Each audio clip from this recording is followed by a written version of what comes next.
How you doing? I'm Tom Zappala from the Great American Collectibles Show, and this is another GACS moment. You know, we talk a lot on the show about the whole vintage versus modern, ultra-modern argument, and there really are two schools of thought. Some people think I'm just a vintage guy, and I really am not. I do collect modern and ultra-modern cards. I think the whole key, though, is to have a balanced portfolio. I think that's the most important thing. And I think that's where some people go off the rails a little bit. You know, vintage cards are a great investment. I've been investing in them for, 30 years. And I look at a vintage card, a good quality vintage card, as a blue chip stock. IBM, AT&T, Procter & Gamble, any one of those stocks are the basis and the anchor for a really good stock portfolio. The same holds true with vintage cards. So I'm not saying don't invest in modern and ultra-modern, but you should have a diversified portfolio where you have some good stocks that have a great history of appreciation over the last 25, 30 years. Now, if you're going to speculate, you're going to buy that, Zion Williamson 1 of 1, that's okay. If you think you're going to be able to speculate, pay the money for it, flip it, make a few bucks, good for you.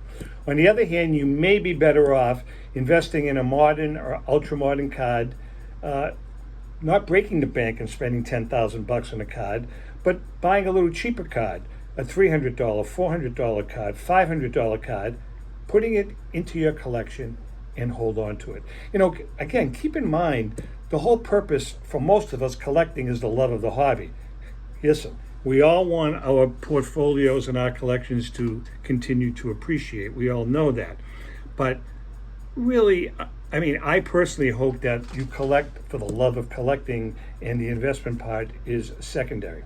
Keep in mind, again, Babe Ruth's not coming back. Lou Gehrig's not coming back. Nap Lajoie is not coming back. Those cards are finite cards. The Honus Wagners are not coming back.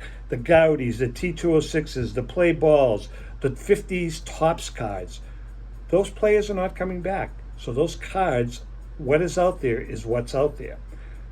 The other thing that you've got to be real careful on with some of these manufacturers today is what we call manufactured rarities. You know, how many Panini Prism 1 of 1, purple background, whatever, are out there? You got to be careful because those manufactured rarities can get a little out of hand, again, in my opinion.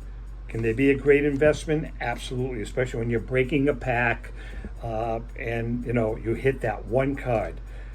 But the bottom line here is that if you're a long-term investor, have a diversified portfolio, have some good quality vintage cards, have some good quality modern and ultra-modern cards. That's the whole key, and you can't go wrong. With that being said, don't forget to tune in every Wednesday night. We're on the Great American Collectibles Facebook page at 6:30. We're also on the Sports Collectors Daily Facebook page, as well as my own personal Tom Zappala Facebook page. We are expanding to other platforms as the rest of the summer goes on. We've had a lot of inquiries. We're trying to be careful as to what platforms we're going to be on because we really want to be on level playing ground where we can talk about everything. My co-hosts are great. Red Sox Hall of Famer Rico Petrocelli and Boston sports personality John Mallory. Please don't forget to follow us and like us if you can. And with that being said, happy collecting.